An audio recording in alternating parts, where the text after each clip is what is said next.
Hello everyone, thank you very much for joining our webinar. My name is Izabela, and as you can see on the slide, I'm a virtual mentorship advisor and I work here at Employ, and I'll tell you a little more about what we do, but before I go let's hear from Mike. Yeah, hi everybody. Thank you very much for joining this webinar. My name is Mike Sherlock and I'm the owner and operator of NightHunter.com, a local job board and employment resource for London and region. Wonderful, thank you very much, Mike.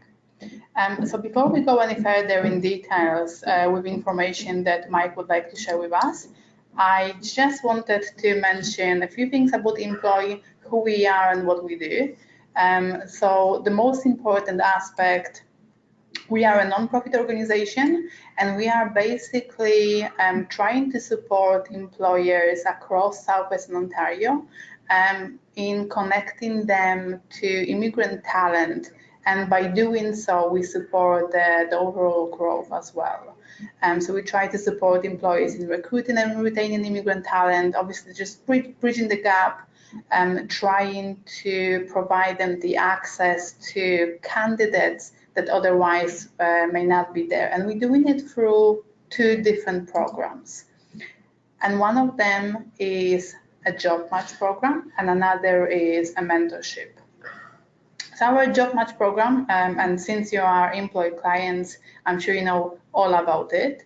We basically try to connect employer with our clients through different streams. So it could be that Mike, as a owner of a NightHunter, could share some different job orders with us.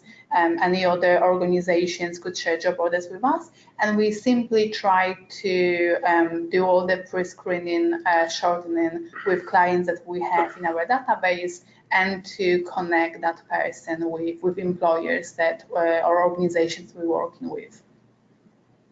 On the other side, we also have a mentorship program. So I'm quite fortunate, I'm a virtual mentorship advisor that allows me to connect mentors across Southwestern Ontario with immigrants that are located anywhere else in Ontario.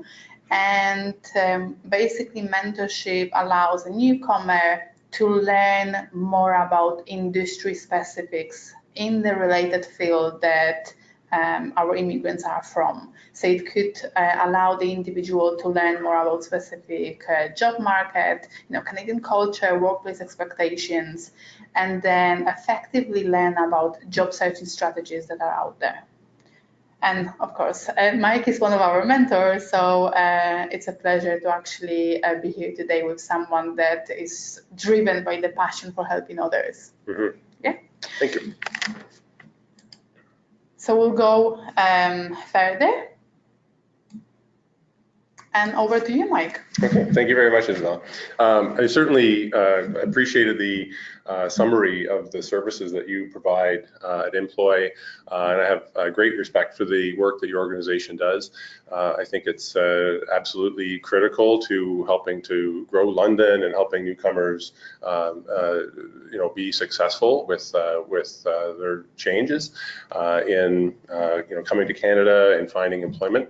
And what I'm hoping is that as part of this presentation, that I can add some value and provide some insight specifically in the job board area that can help people with those transitions. I also have just absolutely huge respect for the challenges that newcomers have coming to Canada. So thank you very much for being a part of this webinar and presentation, and again, I think it's incredibly brave, and I really feel strongly that everything that can be done to help people in terms of their adjustment to a new place, a culture, and job opportunities is extremely valuable. So I'm just going to give you a little bit more information about NightHunter. I've been running NightHunter for almost 20 years. It's been 19 years now, and the main thing from a job seeker standpoint that we offer is a job board. It's not the only thing that we offer. We have a variety of different services, both for candidates and for employers, but that is sort of the the main part of the service that we offer. And really what the goal was 19 years ago, and it really is the same today, is to help provide visibility to job seekers in the London region on the job market here, basically help bring job seekers and companies together and use technology to do that. From the standpoint of candidates, I'm going to get into a little bit more detail on how NightHunter differs from some of the other job boards, because I want to talk about other job boards in the course of this presentation. But the big thing with NightHunter is that it is local. We're a locally owned, locally operated company, and you're going to see the vast majority of opportunities that are on the nighthunter.com job board are in the London region. So again, just with regard to services that we provide, and I think the important thing here is to note that all of these services to candidates are 100% free. There is no service that we provide that costs candidates anything. So you can go and you can browse the job postings. You don't even need to set up a user account in order to do that. You can add your resume to our candidate database. You can use more advanced features like email alerts and saving jobs. And again, all of that is at no cost. So you might say, okay, as a candidate, you're encouraging me to use, NightHunter as a source of local job opportunities. Why would an employer use it? Because if employers aren't using it, then candidates aren't going to use it either. And I think a lot of the same things that are an advantage for candidates in the local nature of the services that we provide, and the fact that we've been operating for a long time and have established trust with many local employers are all important aspects of that. So if you go to NightHunter, you're going to see a lot of high-profile local organizations. You're also going to see smaller companies that are promoting local opportunities, and it's a huge advantage to them to target the skills in the London region as opposed to using bigger international job boards and getting candidates from all over the world. So there's aspects of this that can work well for candidates, and obviously there's aspects of it that will work well for employers as well. So just in terms of the presentation today, Izabela left it kind of wide open for me to present different topics, and what I want to do is primarily go into a little bit more depth on working with job boards. Job boards are just one aspect of any candidate's job search, but they are an essential aspect of it, and I think that it's really valuable for candidates to understand more about different job boards and have some strategies on how they can maximize the benefit. And by maximizing your effectiveness using job boards, that allows you more time to do other things as part of your job search, whether that's networking or taking part in the various other seminars and services that are offered by great organizations like Employ. So that's really where I'm going to focus for the most part, is really getting into some detail on how job boards work and how to differentiate between different services, and then again, as part of that, how you get the most out of it. So if I can only mention, if you have any questions throughout the process, just please feel free to share it in a chat box, and then we'll cover them when we have some more time in between. Yeah, that sounds great. There's various sections to this, so if you type a question into the chat area, we'll try to answer those at the end of each section, and then there'll also be lots of time at the end if you have questions on either the content of the presentation or other things related to job search. I'm happy to at least try to answer questions on whatever topics you might have.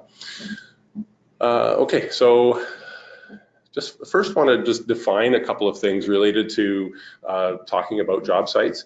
I think really, and this is the kind of thing that most candidates won't really have thought a lot about necessarily, but there are really two different types of job sites. Traditional job boards, and those are usually kind of the place where employers go to post jobs, and they have sort of the original content for job postings, and then along with job boards, there also have been, especially over the last 5 years, a large number of job posting aggregators that have been built to try to bring together the content that are on various job boards into one place, and that can be an advantage for job seekers, but it can also cause some confusion, and that's where I want to go into a little bit more depth related to those. So just examples of job boards. NightHunter is a job board. Monster, LinkedIn, they're all traditional job boards. And then there's other job posting aggregators, which I'm going to talk a little bit more detail about a couple of them. But Google for Jobs is one example. And Indeed is an interesting example because they are a job posting aggregator, but they're also a job board. So they actually collect job postings on their own, but then they also go out and bring in content from other sites as well, which can be very helpful. So when I started NightHunter, again, 19 years ago, it's a long time, there was a much smaller group of organizations that were involved in this whole job board market. You know, Workopolis, which is now part of Indeed, the Canada Job Bank, Monster existed, but back then it was a very small group of organizations. In fact, most of the job postings, most of the careers information would have actually been in the London Free Press. And you know, on a typical Saturday, there would be pages after pages of display ads with job information. Obviously, that is not the most efficient way of sharing that kind of information. If you happen to miss a newspaper and you miss a great job opportunity, you know, that's unfortunate. The way the job postings work is they're available for a longer period of time, and it's digital, so it's a lot easier to share and all that sort of thing. So that's obviously why these various job posting services and career services have grown. I tried to find online in preparation for this, basically like a little graphic that had an example of how this industry has fragmented and how there are now, literally hundreds, perhaps even thousands of different job boards that are out there. And this is, something that I think is unfortunately confusing for job seekers to some extent, and it can even be confusing for employers as well, because they're dealing with a whole bunch of different organizations, various business models, and so on. And I think the important thing for job seekers is to determine the kinds of organizations that are going to be of the most help to them, and then leverage them to the maximum capabilities that they have. So this graphic with a bunch of different logos of different job boards on it is far from complete, but I just wanted to have something that just illustrates the complexity of the job board world now, the job board landscape. So I just want to show this slide because it's a job posting that was screenshotted from Kijiji, and that Kijiji has a lot of great content on it, but one other thing that I think is important in differentiating different job boards is that some of them are moderated, and by that I mean that everything that goes onto that job board is reviewed, and there is some degree of reliability to that content. And other job boards, it's kind of wide open where anyone can access it, use it, post whatever they want. And I think that's something for job seekers to be aware of.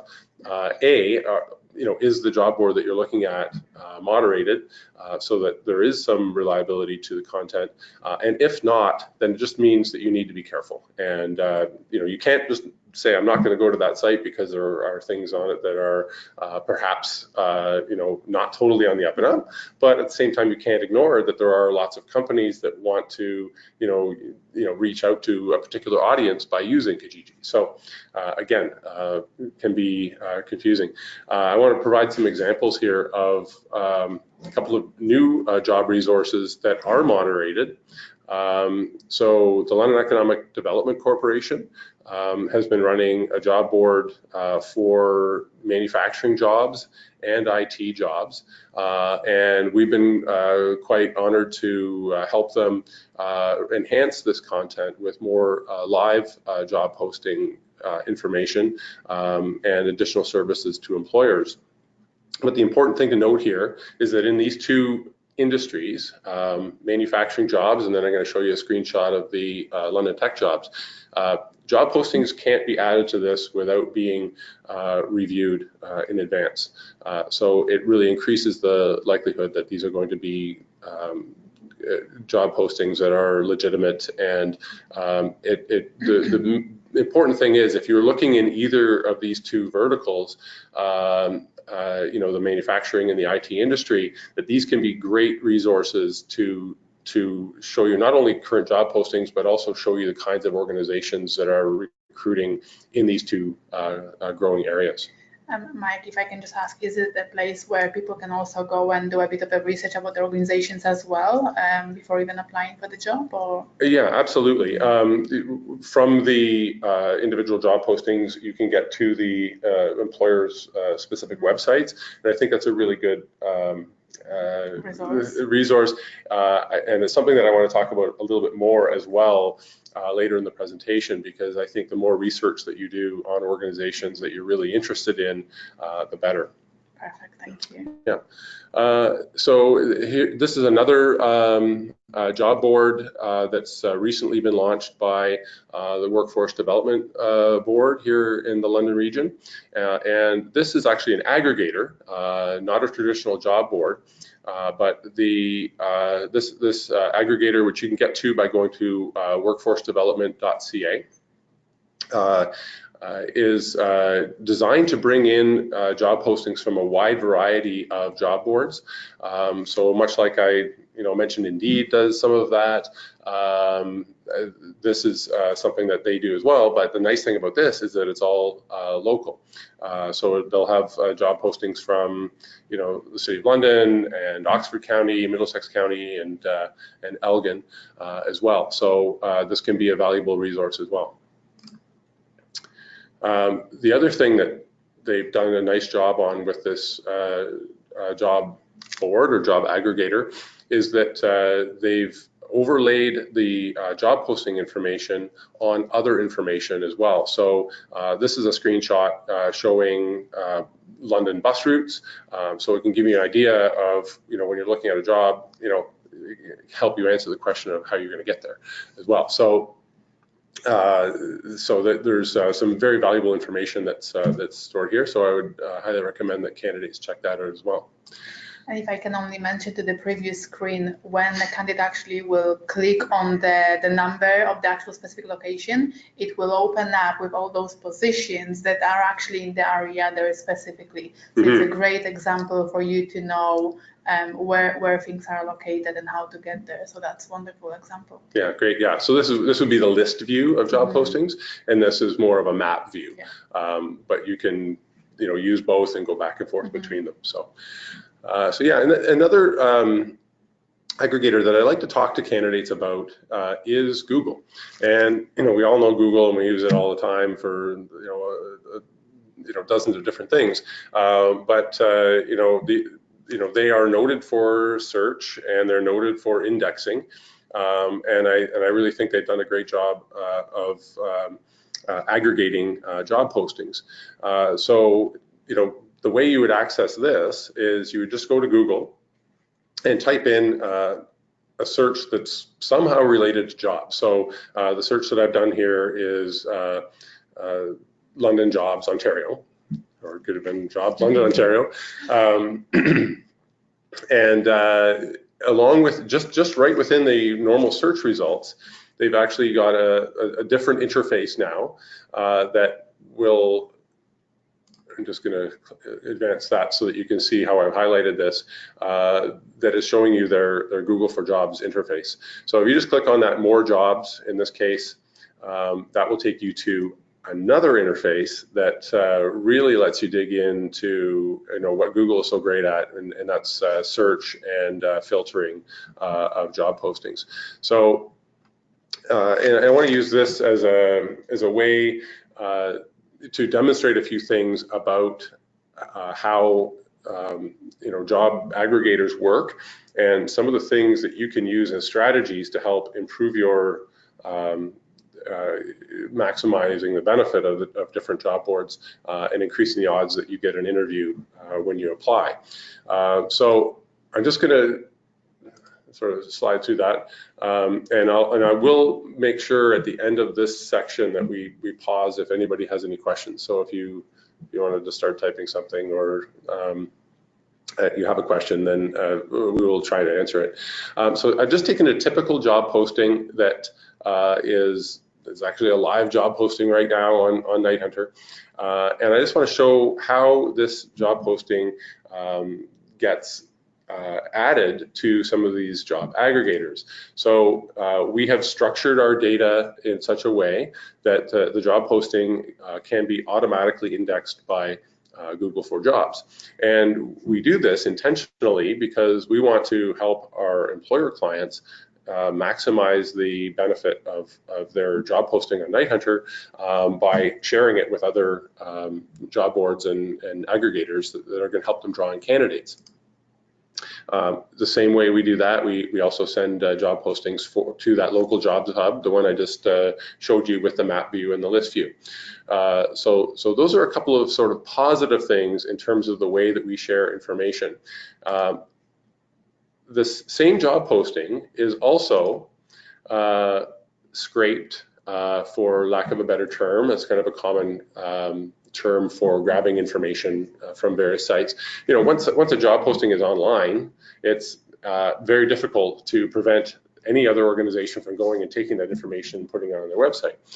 So you've got your sort of intentional sharing of that information, and then there's some unintentional sharing of that information as well. So just a couple of examples here, Nuvu and Jubal, job boards that I really don't know a whole lot about, but they've tried to basically do what Google has done or the local jobs hub have done in terms of creating an index of jobs, but they're doing that by going out and grabbing that information from sites. We haven't intentionally sent it to them, and I think this is kind of important. And it's not something that I've ever really presented before, but I'm kind of excited about sharing this kind of detail. You say that because I'm actually just learning more about Nuvu. Yeah. And like you say, it's grabbing the information from elsewhere, but likely the good thing is it will always take you back to the original job posting as well. So it's a good thing to remember as well. Absolutely. So. Yeah, that's great. And that is, I think, the sign of a good job search tool, is that it takes you back to that original posting. But it doesn't always happen, and that's why I wanted to demonstrate this. So here's a job posting that has been imported into Google for Jobs. So the original job posting, you can see I've done a search for Hospital, London, Ontario, just in the Google for Jobs interface. You can see the job was added to the Google for Jobs from nighthunter.com. And you can see the first apply to link is apply on NightHunter, which would take you to NightHunter. Okay. And you can also see it's also seeing the job on other job boards as well. So one of them is Nuvu and one's jobrapido.com, and I don't really know too much about them either. But with the Nuvu one, this is very interesting. So if you look at the original job posting, I'll just go back for a second.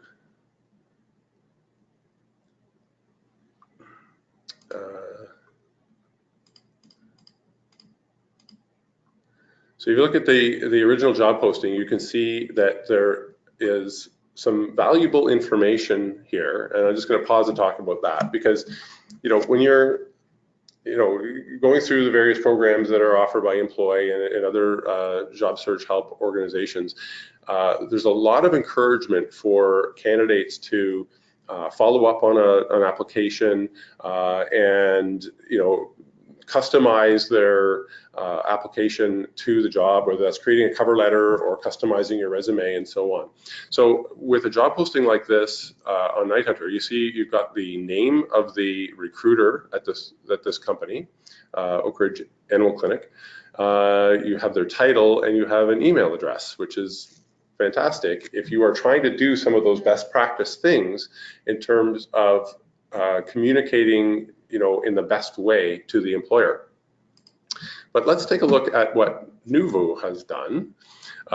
They have scraped that content from NightHunter, and they have basically eliminated the name and the email address of the that candidates were suggested to respond to, and they've added an apply to button.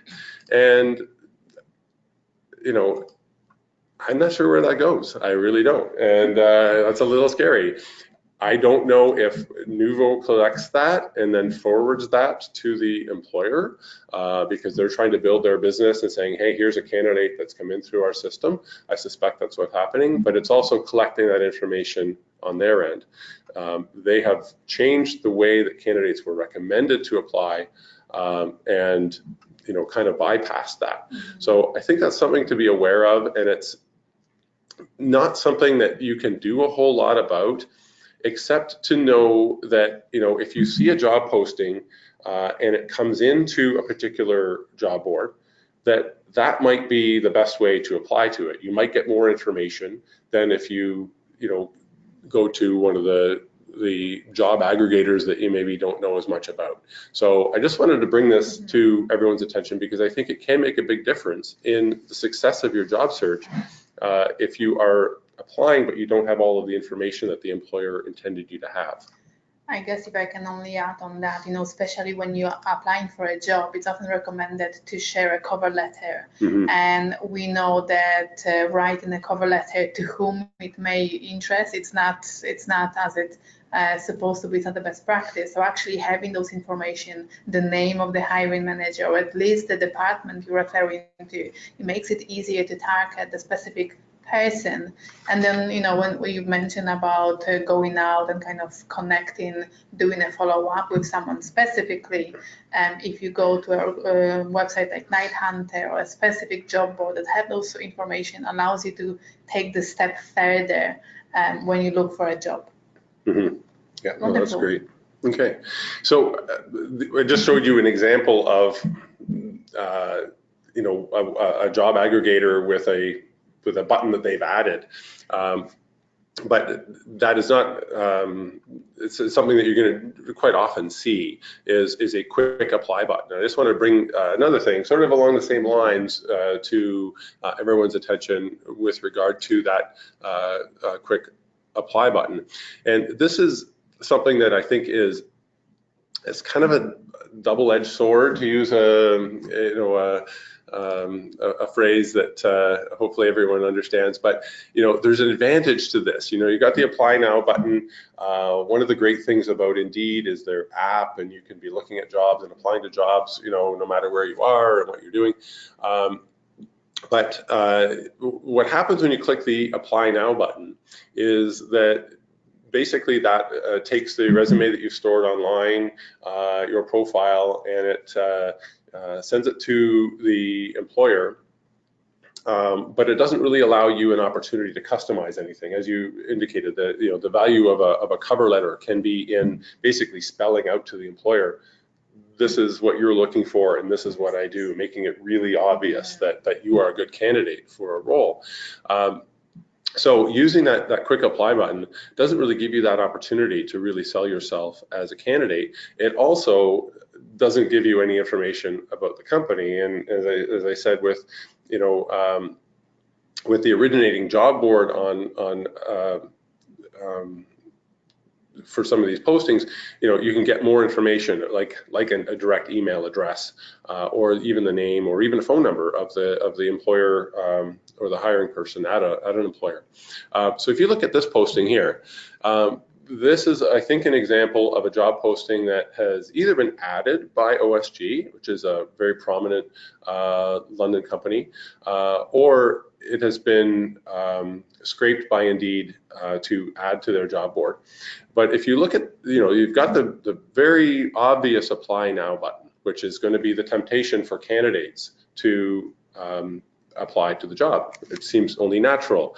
But if you actually read the job posting, and this job posting is on NightHunter as well, and it will have this section here that says, check out our careers page to find out more. On NightHunter, that's a link. You can click on that and you can go directly to the careers page. Indeed wants you to apply through Indeed, because that's sort of, they get their credit for it. They're also gathering a huge amount of personal information, and I think we all know that has some drawbacks as well. But unfortunately, with Indeed's huge market share, it's kind of hard to, avoid that. But really, in this case, even though you've got that apply now button there, if this is a job that you are really interested in, it's really great if you read the instructions that the employer has listed in the job posting.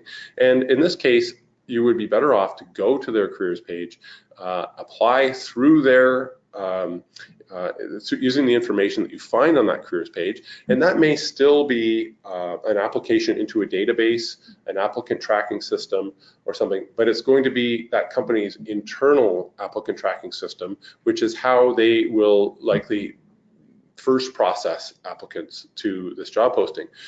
Sort of on the back end of Indeed, that's a separate thing usually, where your application is going to be stored by Indeed, and the employer has to go into the Indeed system in order to look at those candidates.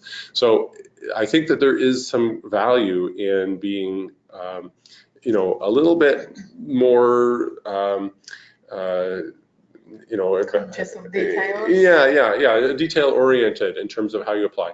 And with the convenience of that apply now button, I've heard of candidates basically speed applying to jobs, which I think has a place. If you're looking for work, you want to do everything you can to increase your odds. You can send out lots of applications. It's very understandable.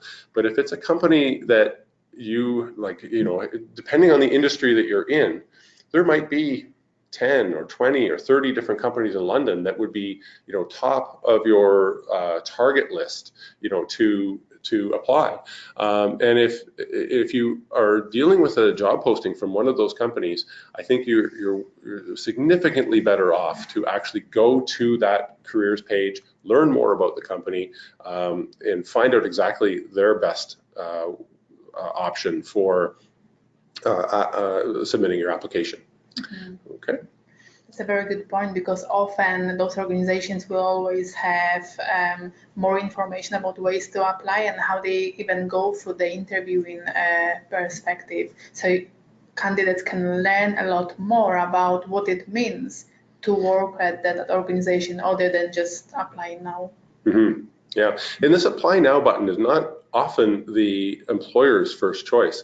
One of the ways that Indeed has grown as a job board is that they've offered a lot of free job postings to employers, which is great, and obviously they have a lot of great content.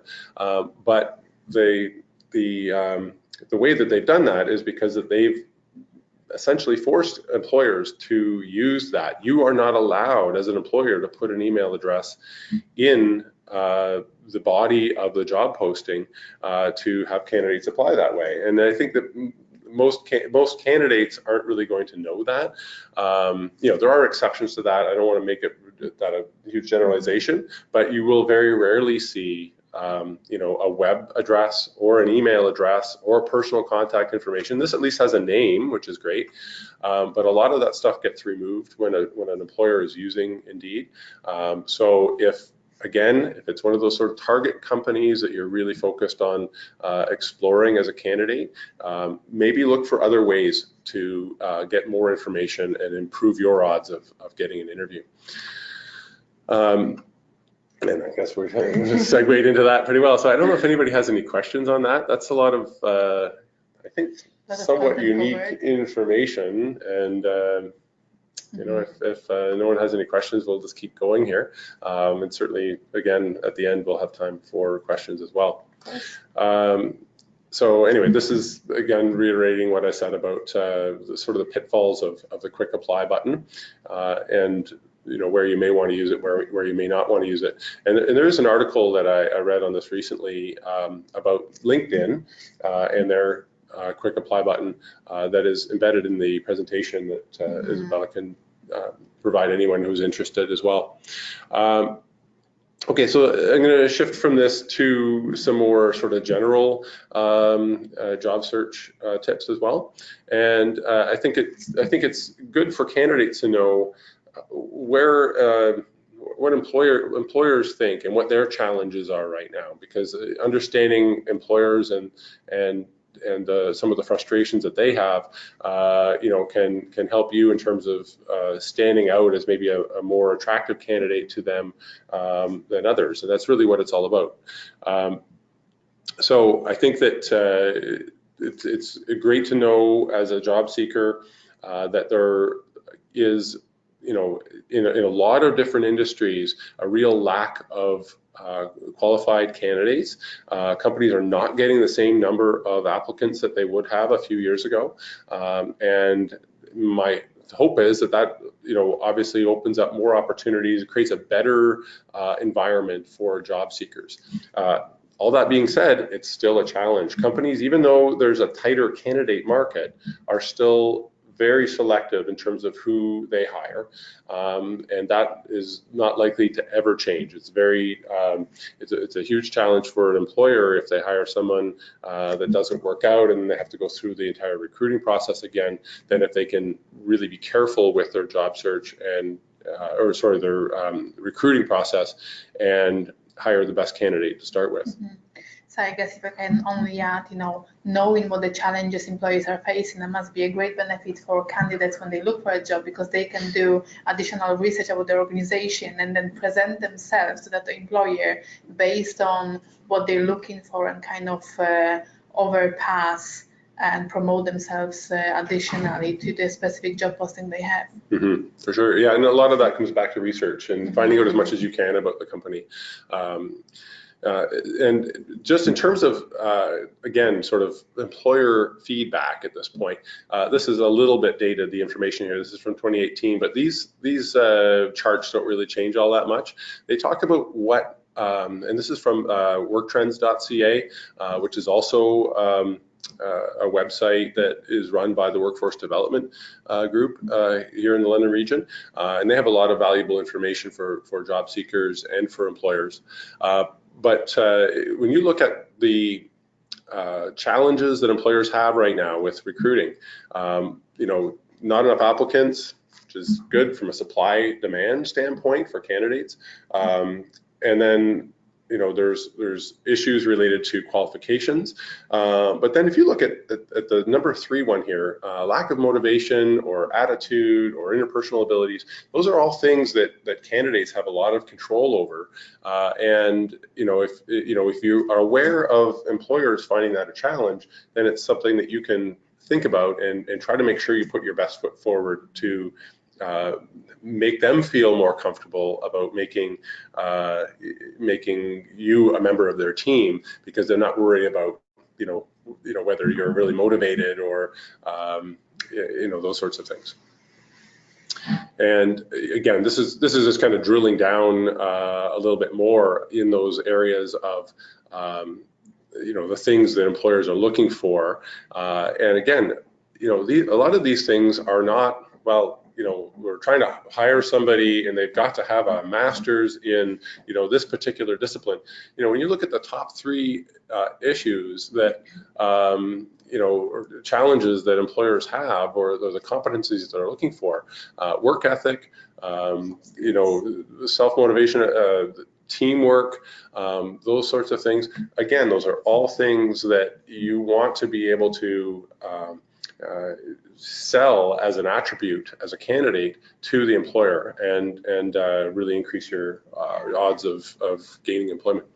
That's a very good point, Mike. Even yesterday I attended the conference that we actually talked about some of the challenges that employees are facing, and soft skills are the most important aspects that we all need to constantly work on. So from the applicant point of view, if you feel that communication, teamwork, or any of that is important for the organization you're applying for a job, let's even take a moment to do some research, what it means to effectively work in a team environment. So then when you go for the interview, they can actually present themselves from the more specific point of view to be successful as much as possible. Mm-hmm. Yeah, that's great information. Okay, and another thing that I want to talk about is just this kind of the flip side of the quick apply button. So again, this is kind of getting into some technical detail with regard to candidates and the application process and some of the things that can be frustrating. So one of the, we do work with employers providing applicant tracking systems, which help employers manage the recruiting process, accepting resumes, working through the interview process, and so on. And some of these are quite complex. So I just think that one of the things that is very important if you're applying to something where they're asking for, it's a lengthy application process and they're asking for documentation and those sorts of things, is to really be very conscious of what the employer is asking for and take some time to prepare before you actually submit the application. So again, it's completely opposite of just clicking on that quick apply button. But I think that as frustrating as some of these more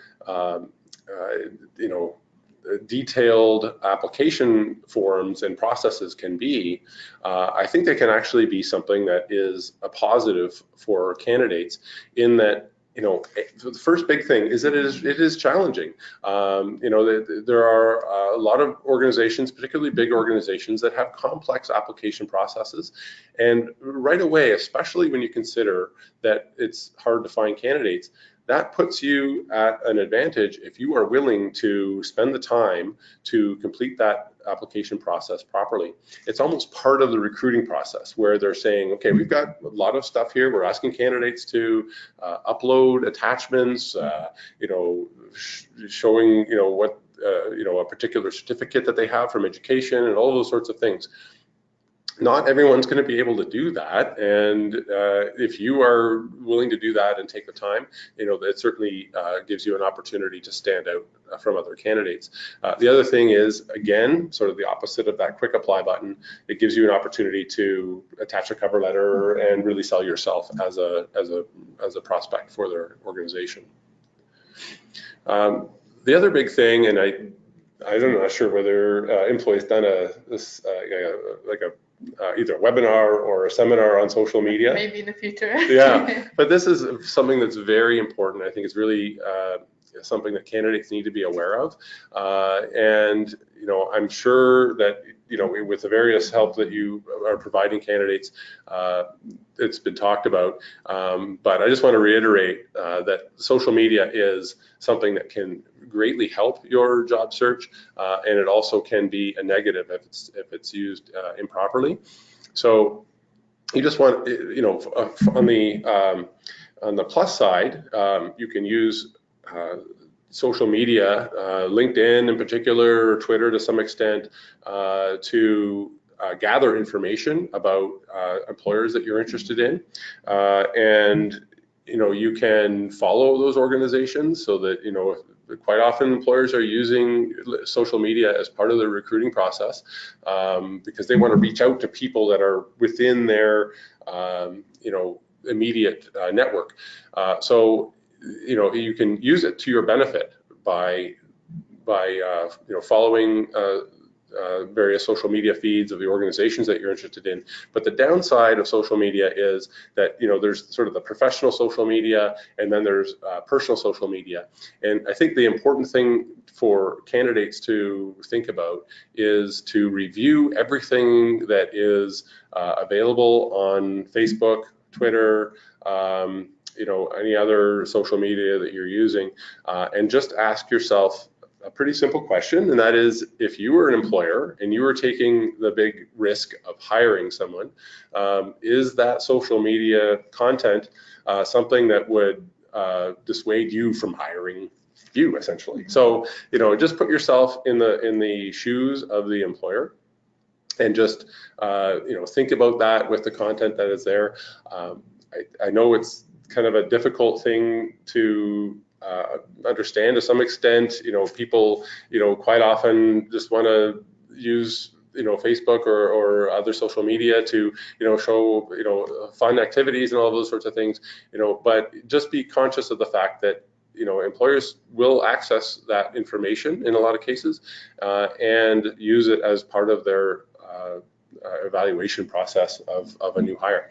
And so we've actually heard stories where employer went directly, was interested in a candidate, then accessed his Facebook post, and so different kind of pictures, and that automatically took the interest away from the hiring process. Yeah. So just being conscious on what's out there for sure. Yeah, I mean, I totally understand if candidates have the thought that it's none of anybody else's business. This is my personal, you know, expression and so on. But at the same time, you just cannot ignore the fact that, you know, a company is going to use every bit of information at their disposal to make a good hiring decision. So it's just very important to keep it in mind. Okay, and we've already touched on this, but I just wanted to add one more resource that I think you know, kind of follows up on your comment about researching companies. You know, I mentioned the two websites that LEDC operates, the londontechjobs.ca and London Manufacturing Jobs, as being valuable sources of information for those two industries. But also, depending on what industry you're in, you can also use the business directory at the LEDC's website to research companies and you know, find out more information about potential contacts there. You can combine this information with information you can also get on LinkedIn. You know, so there's all kinds of different sources, and I think that the candidates who ultimately really stand out to employers are the ones that have done their research. You're not necessarily going to do a whole lot of that. You know, at the application stage, some of it is good, especially if you're doing a cover letter and you want to make sure that your values are communicated and aligned with the organization. But the time when you really want to do this is if you have an interview. And you know, candidates that come to an interview, and from my conversations with employers, it happens all the time. You know, they don't know all that much about the company, and you can really stand out if you have done some research on that. So that's a resource. The other one, just quickly, is, and I tell this all the time to candidates who are in kind of a niche area. So let's say you know, there's not a lot of jobs in the chemical industry in London, just as an example. But if you were to Google chemical engineer NightHunter or chemical engineer London Indeed, or you know, those sorts of things, you can actually look back at the job postings, because Google indexes these things and it holds on to them for a long time. So you can actually go back and look at, well, who's hired for that kind of person in the last 2 years, and you can use that to, you know, prompt you to look at various companies that may not have an opportunity right away, but or have an opportunity advertised or posted somewhere, but that you could actually pursue them and say, hey, I've got this background and you've hired for this in the past. And again, especially in areas that aren't as common in terms of the types of employment, that can be a really valuable step as well. That's a great way to access this hidden job market. The job posting may not be available today, but since you've done some research, you can go directly get a contact with a specific organization. And you never know what's around the corner. Maybe there will be an opportunity coming up next month that you could be prompt to be in the interest of. Absolutely. The last section that I wanted to talk about, and I know this is often discussed in, if you've taken advantage of any of the services with Employ, that will encourage you to take advantage of networking opportunities. I've talked a lot about job boards and using technology as part of your job search, but if you look at this, again, this is from worktrends.ca, the number one way that employers use recruitment is through word of mouth and personal networking. So the more you get out there and are part of whatever industry community that you're trying to become employed in or advance your employment in, that's going to be really valuable. Job boards, as I started out with, they are an essential part of a job search, but they are not not necessarily the most important, and they're certainly not something that you can simply rely on completely. So I would highly encourage people to work on developing their network. And if you're using job boards in an efficient way, and things like email alerts, if you pick the 3 or 4 different sources of jobs information that you're going to use, and get job alerts from them, so you're not having to spend all day browsing through jobs, then that can give you more time to do some of these other valuable aspects of a job search. So you just being able to be recommended for a specific job and then still maybe going out and applying directly online, but having a personal connection with someone that works in the industry makes a massive difference. Mm-hmm. And going back to networking. Yeah. So I'll skip past that. But I think it's great that all of you are either watching this webinar live or you may be watching it after the fact as a recording. But I think that the services that are provided by organizations like Employ are invaluable, in helping you address whatever weaknesses that you have in your job search. And I highly encourage you to keep doing that, keep getting help through that process. And I think that's really all I have as far as the formal part of the presentation, and thank you for the added information as well. And just open it up to questions if anybody has any. Thank you very much, Mike, for being here with us.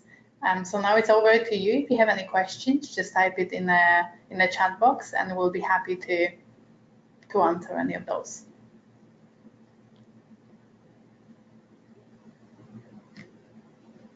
I guess since we're waiting for some of the questions, I really liked what you just mentioned at the last slide, the importance of accessing the hidden market, connecting with other people and networking. Remember how we've met? Mm-hmm. Basically, and that's the power of social media, being active on LinkedIn, being active through different aspects that are there, allowed me to meet you on one of the networking events because he saw my likes and comments on LinkedIn for so many other times. Yeah. So for you as a job searching person, use LinkedIn to your advantage. It really works. Mm-hmm. Yeah, I can't agree with that more. Mm-hmm. Yeah. Okay, since we don't have any questions, if you have any additional questions, you can contact me directly or Mike. You'll have his Twitter account, mm-hmm.